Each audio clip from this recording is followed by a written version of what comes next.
years ago, I took my first helicopter flight over a mountain range, and I was looking at the earth far below my feet, completely fixated. And when I looked up, suddenly this mountain loomed in front of us. It seemed too close, way too close. I was like, should I say something to the pilot? We were definitely going to crash. But then we didn't. Instead of hitting the mountain, we glided over it in a turbulent whoosh that made my stomach drop. It was as if gravity itself had glitched. And for a moment, I felt weightless. It turns out it was nothing more than a perceptual illusion. My brain was giving me a distorted sense of our height and distance. But that moment shifted my perspective. It made me question my perception of perception. If my own eyes could deceive me like they did in those mountains, what else might be an illusion? Could our most basic experiences, how we experience reality, or even time, be something other than it seems? We live as if time is linear, with a beginning, middle, and end. But physics tells us that's not true. This always blows my mind that a person in the mountains ages faster than someone at sea level. And time even flows differently between the top of your head and the bottom of your feet. And the difference may be too small to notice, but it is measurable. Gravity bends time. So the closer you are to a gravitational pull, the slower time goes. And speed warps time too.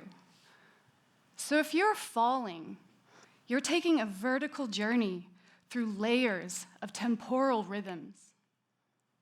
And if you're seeing vertically, you're seeing through layers of temporal rhythms. We're tethered to these rhythms by our bodies and by our senses that translate the world. But what if we could untether? What if time could be felt not as a line, but as something layered and entwined, with the past, present, and future folding over each other? My art practice lives in questions like these. I try to feel these layers by collapsing time, scale, and matter, sometimes within a single photograph. I oscillate between the macro and the micro, whether it's looking at the earth from above, through a microscope, or imagining what it's like deep beneath the surface. I'm finding ways to slip into realms that humans can't usually go, expanding our sense of what's visible and knowable. Perspective is positional. If you shift your position physically, the world rearranges itself. In these shifts, I'm looking for the connection between human and non-human life, between our bodies and the body of the earth, and even between Earth and other celestial bodies. And in that process, I find myself feeling really small. William Blake said, "To see the world in a grain of sand." Well, I've been finding worlds through fragments of volcanic rock through a microscope. These deep crevices hold pools of obsidian, microfiber, metals, and rust. They hold worlds that are endless, immense, and layered. I love volcanoes. They're explosions of multiple layers of time. Magma from the deep past emerging into the present landscape, cooling into rock that will shape the future. When I first saw this volcano erupt, I felt equally inside and outside my body because I was so perplexed and distracted by other people. Someone was roasting marshmallows in the hot crevices, someone was FaceTiming with boiling lava behind her, and someone was flying a drone into the open mouth of the volcano. And it was absolute chaos. And I was like, guys, can we get a grip? I'm just trying to feel deep time. In subterranean spaces, geological time humbles our sense of nowness. The molten core of a volcano isn't something we can see directly, but when it breaks the surface, it's like the planet momentarily revealing its inner life. And then there's glaciers, which in their own way are similar to volcanoes, just slower, quieter, carrying a past record of frozen snowfall over the landscape, inch by inch, until finally huge icebergs break off and collapse into the present. When they melt, these icebergs become part of the greater ocean system.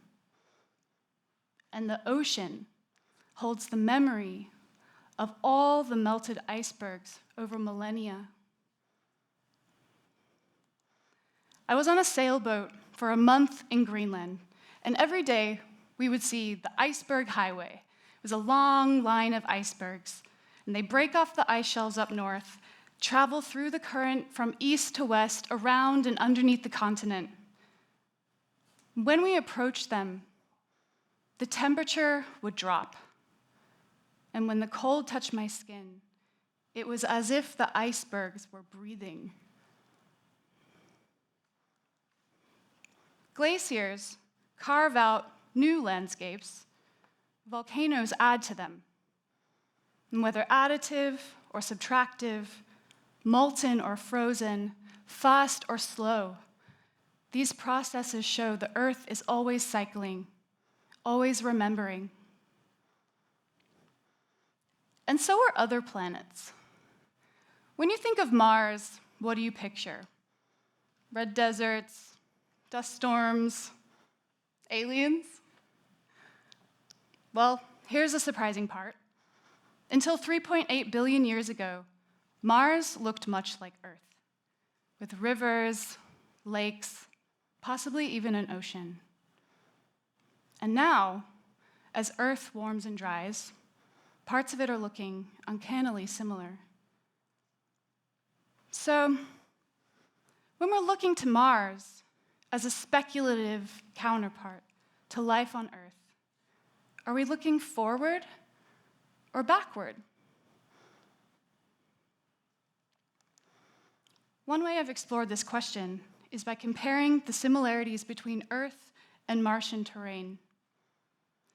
Working with the archive of NASA's Mars images, I matched the topographies of those landscapes with my aerial photographs of Death Valley and interlaced them. Through the lenticular effect, Earth transitions into its likeness on Mars in front of your eyes. Requiring a bodily engagement, the image transforms only when the viewer orbits around it. Color transitions to black and white, the past transitions to the future, and the future back into the past. The viewer's movement changes what they see, and therefore how time feels. And perspective itself becomes the medium. So, which way are we looking? Earth is situated in the echo of a bygone Mars, and Mars is a projection of an uninhabitable future. It's a paradox. We're looking both forward and backward at the same time. But sometimes I look out just to look back in. Shifting our perspective, even if only conceptually, can redirect our attention and reshape how we perceive and inhabit the world. And by shifting the gaze downward to the ground beneath our feet, it returns power to the earth. When we attune to the planet's spectrum of possible perceptions, we see the rhizomatic systems that connect us and how deeply entangled we are in something vast. We see the earth as a living anatomical body, and our bodies, in all their differences, are extensions of that body. By feeling small, and by disrupting scale, there's more space to situate our existence within a much bigger picture, to feel Earth's rhythms and fold our brief time into them as participants in its long memory. For me, art making is a translation. It allows me to speak when language cannot possibly describe this world. Through this work, I find myself in a kind of conversation with matter. I want to sense this world from the inside out until perception implodes and folds back on itself. I want to remember the radiating fluidity of lava, the thundering of a collapsing glacier, and the visceral chill of the breath of an iceberg on my skin. What I've learned is that perspective is always shifting across time, across space, and across our own bodies. So I'm going to leave you with this. Your perspective is never fixed. It can always be shifted. And in doing so, you may discover not only new ways of seeing the world, but new ways the world is already seeing you.